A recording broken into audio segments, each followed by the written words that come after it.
Saya ingin tanya tentang niat saya ingin masang behel untuk merapikan gigi. Setelah saya cek ke dokter, ada kemungkinan harus sedikit mengikir gigi karena tidak cukup ruang. Bagaimana pendapat Ustadz tentang hal ini? Merubah yang tidak layak menjadi layak, boleh. Merubah yang tidak normal jadi normal, boleh. Ada jenis-jenis orang yang punya gigi, kalau dia senyum, kita malah takut. Hehe, gitu.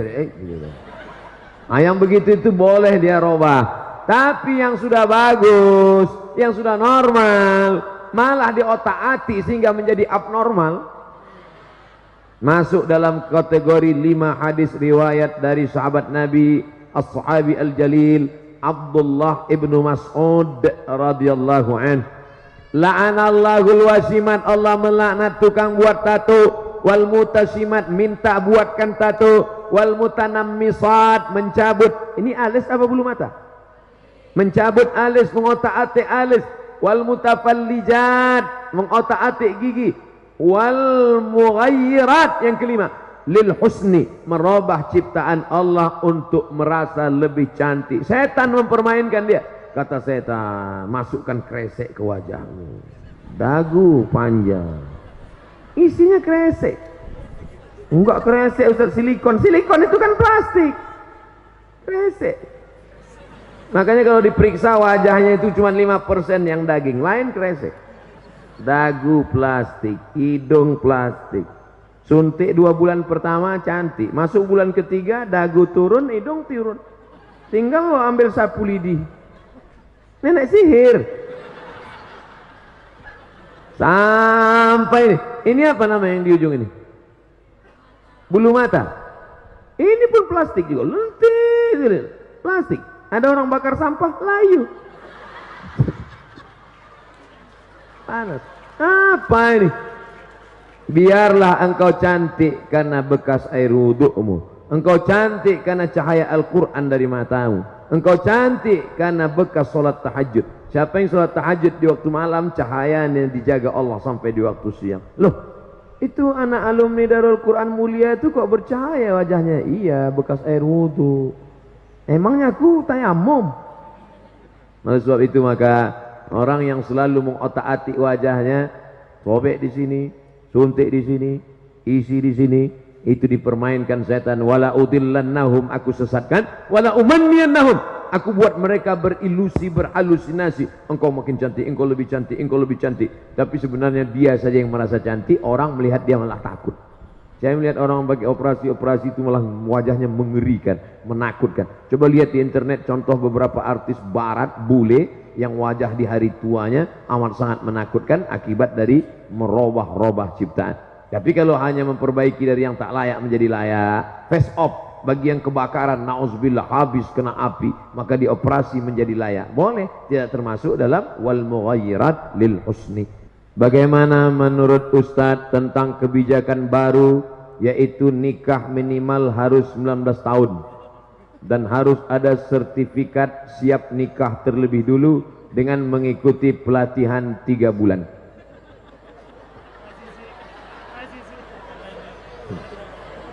Saya bicara masa depan Indonesia, dia cerita nikah. Kalau saya tahu nikah itu lebih banyak baiknya daripada mudaratnya, kalau saya tahu nikah cepat itu bagus, pagi khitan, siang nikah. Tapi tentu Nabi juga bersabda, kata Nabi, man istata'a minkumul ba'ah, siapa di antara kamu yang sudah ba'ah. Ba'ah artinya al-qudrah, mampu secara finansial. Adik-adik, anak-anakku sekalian, kalian sekolah, kakak kelas kalian banyak sekarang. Ada di Turki, ada di Mesir, lebih 15 alumni Darul Quran Mulia di Kairo, Mesir. Saya waktu ke Mesir, anak-anak Mesir, adik-adik kelas nanya, Ustadz, kami gimana kalau nikah atau kuliah Pak Ustadz? Kuliah sambil nikah. Terus makannya gimana? Subsidi silang. Kamu dapat kiriman kan? Iya. Kamu dapat kiriman? Iya. Gabungkan APBD-nya. Cari yang siap dari nol. Di pom bensin dong Ustaz. Adinda, AA kan lagi belum kerja nih. Siap nggak makan sehari denganku? Jangankan makan sehari, Senin Kamis aja kita puasa kata dia. Tapi jangan lama-lama gitu. Nah, oleh sebab itu perlu kesiapan mental. Masalah perlu sertifikat sebelum nikah, ini memang dari dulu saya ngomong ke Bapak Kepala Kantor Wilayah Kementerian Agama Provinsi Riau dulu, namanya Pak Dr. Asyari Nur. Pak Dokter, ini sekarang banyak laki-laki nggak ngerti masalah nikah. Dikit-dikit marah, satu hari sampai jatuh tolak 5. Pagi kopi terdatang lambat datang tolak 1. Sambal terlalu pedas tolak 2. Gulai kurang garam tolak 3. Nggak ngerti dia masalah nikah. Jadi Pak, kata saya waktu itu, gimana kalau kita buatkan 20 SKS, orang yang mau nikah ini dibuatkan kursus pranikah. Setelah dia ngerti masalah pernikahan, akidahnya mantap, bisa jadi imam, baru dia boleh nikah. Bagus, setuju. Jadi program ini tinggal diisi saja, dibuatkan. Tidak boleh menikah sebelum ikut kursus bisa baca Quran. Setuju?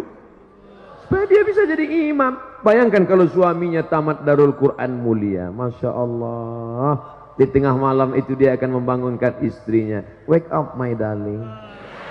Wake up my honey. Karena dia tiap malam tahajud di Darul Quran. Dia pun salat. Allahu Akbar. Bismillahirrahmanirrahim. Ar-Rahman. Allamal Quran. Khalaqal insan. Allamahul bayan. Allahu Akbar. Kata makmumnya, loh kok cepat banget itu. Begitulah kalau suaminya alumni Darul Quran mulia. Tapi kalau yang nggak lulus sertifikat tadi, Allahu Akbar, sampai salam nggak bunyi. Imam silent. Nauzubillah. Tapi masih syukur masih mau tahajud. Nah, jadi ini kita isi saja. Pelatihan 3 bulan bagus, tapi isinya harus diisi dengan pesan-pesan Islami. Suaminya pandai baca Quran, suaminya mesti sholat, ngerti masalah hukum tolak, rujuk, li'an, khulu, ngerti masalah pembagian harta warisan. Ini banyak sekarang anak-anak kita yang perempuan ditipu, dibodohi sama suami yang nggak ngerti agama ini. Hei istriku, sejak kamu jadi suami, sejak kamu punya suami aku, maka segala surat tanahmu, surat mobilmu, semuanya milik aku. Karena sorgamu di bawah tapak kakiku. Ini pembodohan luar biasa. Oleh sebab itu 3 bulan pelatihan ini harus diisi dengan nilai-nilai kebangsaan, nilai-nilai keagamaan. Maka ini bagus sekali. Assalamualaikum Ustaz. Waalaikumsalam. Semoga antum selalu dalam lindungan Allah. Ya, 2150 santri mendoakan saya. Menembus pintu-pintu langit. 2150 santri mendoakan. Dari yang kecil-kecil tadi. Yang kecil-kecil malah manggil Ustaz. Ya. Anak-anak yang tak berdosa itu. Afwan Ustaz mau nanya, gimana hukumnya akhwat sholat pakai baju gamis, sedangkan familiarnya suka pakai mukena? Mukena itu cuma ada di Indonesia. Di Mesir nggak ada mukena. Antum capek nyari mukena di Maroko, nggak akan ketemu. Jadi pakaian dalam Islam itu tidak diatur oleh fashion, style, tapi yang diatur adalah sifatnya. Sifat pakaiannya longgar, menutup aurat, maka dia sudah boleh dipakai untuk sholat. Tidak dilihat kainnya. Walaupun kainnya terbuat dari jeans. Kain jeans. Tapi longgar. Kainnya jeans tapi longgar, lebar. Karena tidak diatur kainnya terbuat dari apa. Oh, nggak boleh pakai jeans Pak Ustaz. Sholat pakai jeans nggak batal. Mana dalilnya? Ini minal jinnati wan nas. Enggak benar. Nah, jadi jin yang nggak boleh itu kan jin sempit. Jin sempit yang sampai darahnya pun nggak mengalir. Dipakai jam 8, jam 9 pucat. Bertahan darah. Sampai menjerit itu paha. Tolong. Tolong, itu nggak boleh. Coba lihat pakaian perempuan Jepang kimono. Kalau ada orang Jepang masuk Islam mu'alaf, sholat dia pakai kimono, tertutup semuanya, longgar, sah sholatnya. Begitu juga dengan waktu saya dulu ceramah tinggal di hotel waktu di Taiwan. Sebenarnya saya mau ngasih tahu saya ceramah di Taiwan. Jadi saya lihat di dinding hotel itu ada gambar perempuan Cina, saudara kita Tionghoa, tapi yang zaman-zaman dulu ternyata bajunya panjang. Nonton nggak sinetron siluman ular? Itu bajunya panjang. Lama saya perhatikan, tinggal pakai jilbab aja dia, panjang, longgar, tutup aurat. Tinggal pakai jilbab aja sah untuk sholat. Ya, jadi agama Islam. Ya ayuhan nabi, wahai Muhammad SAW, qul li azwajika, katakan kepada istrimu, wa banatika, anak perempuanmu, wa nisa'il mu'minin, perempuan yang beriman. Bagaimana? Yudnina alaihinna min jalabibihinna, panjangkanlah kain. Karena dulu mereka orang jahiliyah pakai kain, kepalanya ditutup, lehernya kelihatan. Pakai ke bawah tapi betisnya kelihatan. Turun ayat, turunkan leher tutup dan betis tutup sampai bawah. Maka sholat dia dengan demikian, sholatnya sah. Nah, ini tentang masalah menutup aurat. Apa ancaman bagi orang yang mengabaikan hafalan Quran? Sebagai peringatan bagi para hufaz untuk selalu menjaga hafalannya. Orang yang melupakan bacaan Quran nanti bangkit di padang mahsyar giginya hilang dalam keadaan ompong. Tapi hadisnya dhaif, tidak bisa dijadikan sebagai dalil dalam masalah akidah. Tapi hadis yang kuat tentang menyia-nyiakan hafalan Quran adalah termasuk bagian dari menyia-nyiakan agama Allah. Karena kata Nabi, taraktu fikum amrayni, aku tinggalkan pada kamu dua perkara. In tamassakum bihima, kalau kamu pegang yang dua ini, lan tadillu abada, kamu tidak akan sesat untuk selamanya. Kitab Allah Al-Quran wa sunnati. Maka siapa yang menghafal Al-Quran berarti dia sudah menegakkan agama Allah, dan siapa yang melupakan berarti dia sudah merobohkan agama Allah. Oleh sebab itu, jangan gara-gara ini malah jadi takut menghafal Quran. Justru hafal terus dan terus mulazamah, terus istiqamah, ulangi hafalan, jaga hafalan, jaga pandangan mata. Syakautu ila Waqi'in, aku melapor kepada Imam Waqi' su'a hifzi, tentang hafalanku yang jelek. Fa arsadani ila tarkil ma'asi, Imam Waqi' memesankan padaku tinggalkan perbuatan maksiat. Li'annal ilma nurun, karena ilmu adalah cahaya. Wa nurullah la yuhda lil 'asi, tak mungkin Allah memberikan hafalan Quran pada orang yang kepalanya banyak perbuatan maksiat. Oleh sebab itu, ghaddul basar, tundukkan pandangan, jaga kehormatan, kemuliaan. Mudah-mudahan Allah menguatkan hati hafalan anak-anakku sekalian. Amin ya rabbal alamin. Apa pendapat, bagaimana tanggapan Ustadz tentang kaum Freemason? Freemason Yahudi, tidak membawa agama, tapi yang dibawanya adalah pemikiran pluralisme, semua agama benar, semuanya selamat. Jangan tanya akidahnya, yang penting orangnya baik, yang penting orangnya sopan.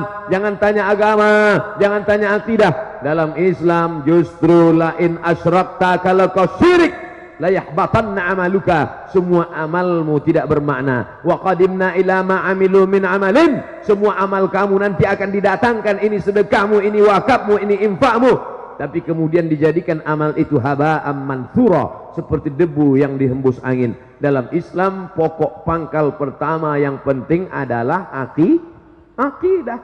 Dalam Islam baik pun orang kalau akidahnya tidak benar.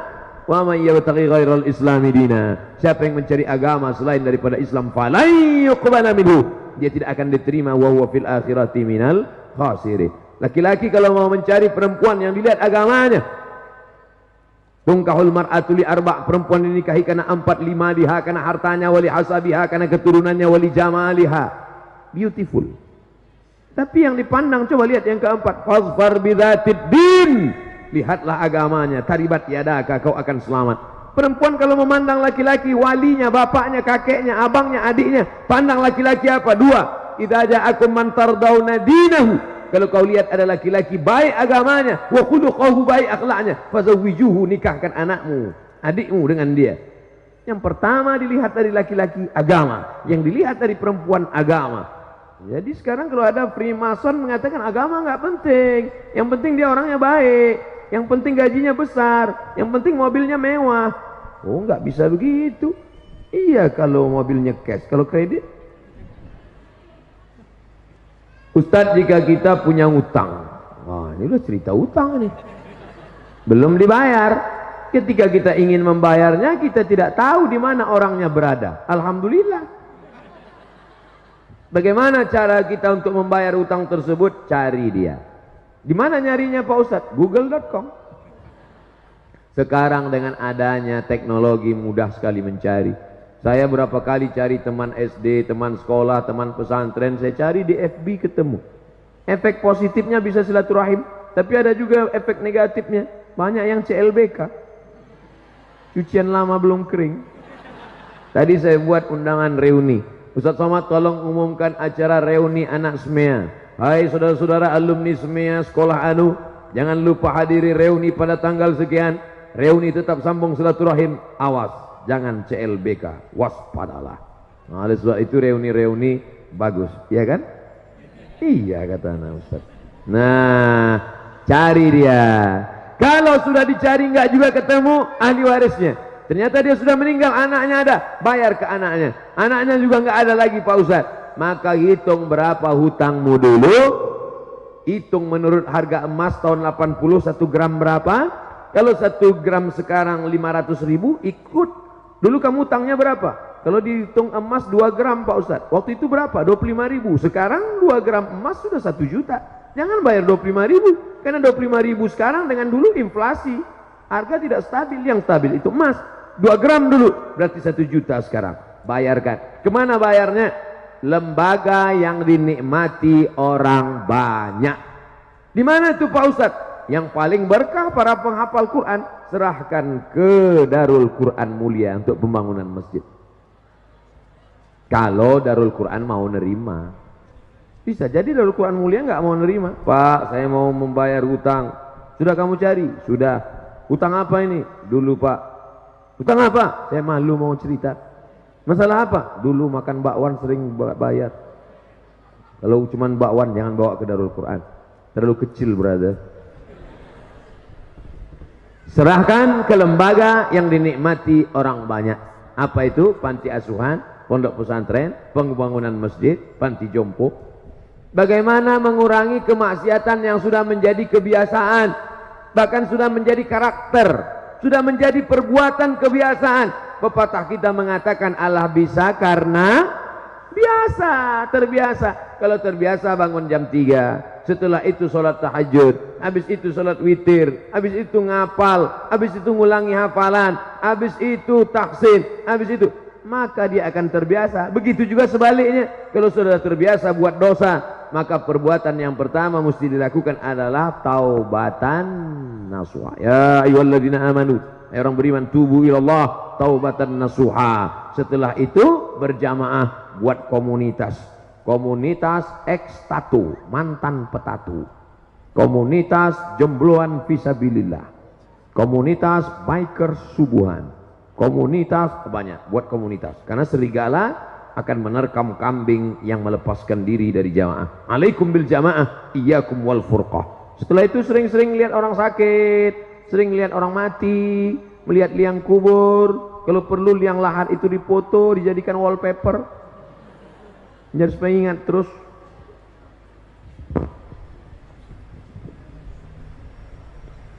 Menyikapi konflik Suriah. Ketika kita berdoa, kita harus berdoa seperti apa? Soalnya perang melibatkan pihak yang sangat banyak, kita tidak jelas. Allahumma ansuril Islam wal muslimin. Tolonglah saudara kami orang Islam muslimin. Waqdulil kafarata wal musyrikin. Hinakan orang kafir dan orang musyrik. Allah mansur ikhwanana al-mujahidin al-mustad'afina fi Palestin wa fi Suriah wa fi Rohingya wa fi Uyghur. Nah, doanya begitu. Minta tolong hamba-hamba Allah yang teraniaya. Dan jangan sangka Allah itu robot. Nah, ini perlu akidahnya benar. Masa iya Allah tak bisa membedakan mana hak, mana batil, mana orang betul, mana orang batil. Jadi jangan sangka, salah nanti salah alamat doa saya Pak Ustaz. Enggak. Minta sama Allah menolong mustad'afin yang teraniaya, Allah menolong orang yang lemah, Allah menolong orang yang terzalimi. Sudah muncul Imam Mahdi. Apa betul Pak Ustadz? Ketika Habib Umar bin Hafiz datang 2 tahun yang lalu, kebetulan saya ikut dialog, diminta sebagai pembawa acara. Ada yang nanya, Habib Umar, ya Imam Mahdi udah lahir apa belum? Kata Habib Umar, ente nggak perlu cari-cari kampungnya di mana, dia udah lahir apa belum, di rumah sakit mana, tahun berapa. Yang perlu dipersiapkan adalah iman dan amal soleh supaya bisa membedakan mana yang asli, mana yang palsu. Man qara'a surat Al-Kahfi, siapa yang baca surat Al-Kahfi yaumal Jumu'ah, hari Jumat, sore Jumat, petang Jumat, malam Jumat, adha'alahu min nur, Allah berikan dia cahaya ma bainal jumu'ataini. Siapa yang menghafal awal 10 surat Al-Kahfi di Darul Quran mulia, mereka bukan menghafal awal Al-Kahfi, ujung Al-Kahfi, bukan cuma malam Jumat, tiap hari mereka membaca. Maka andai datang nanti mengaku-ngaku Imam Mahdi, datang nanti Dajjal, maka yang paling bisa membedakan insya Allah anak-anakku dari Darul Quran mulia. Amin. Kenapa mereka bisa membedakan? Karena mereka diberikan cahaya oleh Allah. Man lam yaj'alil lagu nuran fama lahu min nur. Siapa yang tidak diberikan cahaya maka tak mungkin dia bisa membedakan. Makanya di antara doa Nabi, Allahumma ja'al fi qalbi nura wa fi sam'i nura wa fi basari nura wa an yamini nura wa min yasari nura min amami nura min khalfi nura min fawqi nura min tahti nura. Kenapa minta cahaya? Supaya bisa membedakan mana Al-Masih asli, mana Al-Masih Dajjal, mana Imam Mahdi, mana Imam Mahadi. Banyak sekarang ngaku-ngaku Imam Mahdi, macam-macam bentuknya. Minta baiat, baca tuh di koran, coba cari nanti di internet, ngaku Imam Mahdi. Banyak sekali.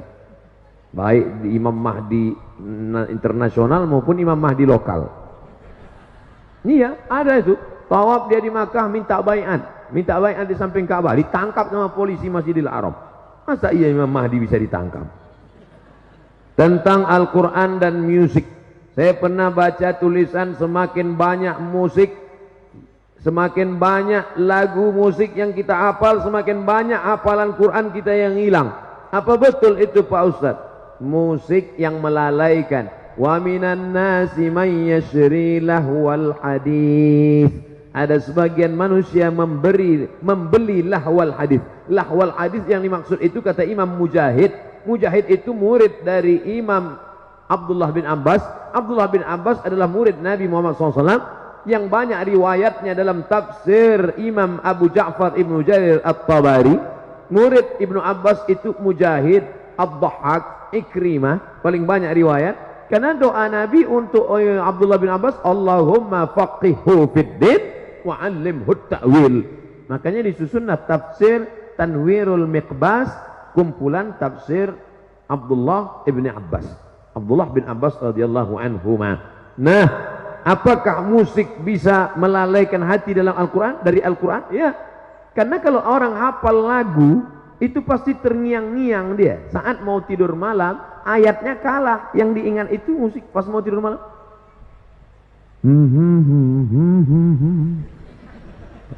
Dia terngiang-ngiang. Sampai nanti pas mau sakratul maut pun bisa. Oleh sebab itu maka, tapi kalau lagunya lagu religi, lagu solawat, lagu yang mendekatkan kepada ingat mati, yang searah sejalan dengan Al-Quran, karena Al-Quran itu sendiri pun dibaca dengan lagu. Laisa minna man lam yataghanna bil Quran. Siapa yang baca Quran lurus-lurus saja, tidak ada lagunya, bukan golongan kami, kata Nabi. Makanya para ulama membolehkan memasukkan bayati, soba, sika, nahawan, jaharka, ras.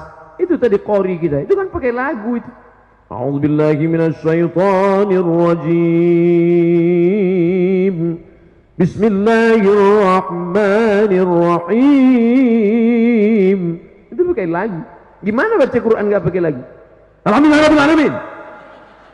Pakai lagu. Yang nggak boleh itu lagu yang mengajak pada perbuatan maksiat, selimut tetangga, cinta satu malam.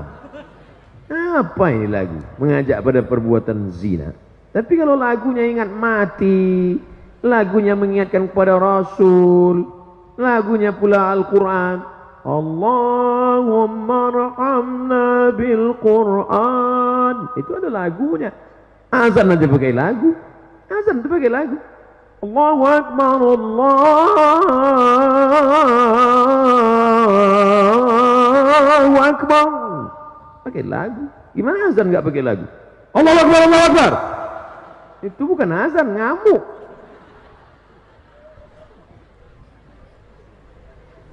Jadi jangan sampai anak-anakku mendengarkan lagu-lagu musik-musik yang melalaikan dari Allah, karena dia akan membuat terngiang-ngiang dalam telinga, mengigau di waktu malam, bahkan lagu. Jangan. Tapi insya Allah kalau di pesantren, insya Allah dia selamat, karena dia tidak pakai handphone, dia tidak nonton TV. Kalaupun menonton, hanya tontonan yang bisa dijadikan sebagai tuntunan. Sedangkan yang melalaikan tidak mungkin. Tolong nasihati kami para santri. Udah dari tadi nasihat terus. Tentang bahaya pacaran. Gimana mau cerita bahaya pacaran? Orang lihat perempuan aja enggak. Lihat perempuan aja pas saya datang ini. Makanya banyak yang berharap saya sering-sering datang. Sering-seringlah datang ke sini Ustaz, biar kami bisa ketemu lagi. Oke, kita bicara sebagai orang yang dewasa, bukan anak-anak. Laki-laki membonceng perempuan, pergi sana, pergi sini, bonceng sana, bonceng sini, masuk angin, gembung. Maaf beribu, maaf Pak Kiai, mungkin tidak sopan, tapi saya perlu ceritain itu anak-anak kita. Yang muntah-muntah laki-laki apa perempuan? Perempuan. Kalau hamil yang melahirkan laki-laki apa perempuan? Perempuan. Yang hilang kehormatannya laki-laki apa perempuan? Perempuan. 9 bulan 10 hari kemana-mana. Perempuan. Laki-laki enak aja. Tertulis di botol, do not accept if cell is broken. Jangan terima botol kalau segelnya rusak. Laki-laki apa perempuan? Perempuan. Oleh sebab itu, jangan pacaran. Karena kalian yang rugi. Laki-laki ini enak aja deh. Oleh sebab itu maka, tapi kalian yang laki-laki, ingat, kalian yang sekarang mempermainkan perempuan, 20 tahun lagi kalian akan punya anak perempuan. Anak kalian perempuan. Istri kalian perempuan. Hati-hati. Hati-hati. Apa yang kalian lakukan hari ini akan berbalik kepada kalian di masa akan datang. Waspadalah. Mudah-mudahan kajian kita malam ini menjadi amal soleh, insya Allah.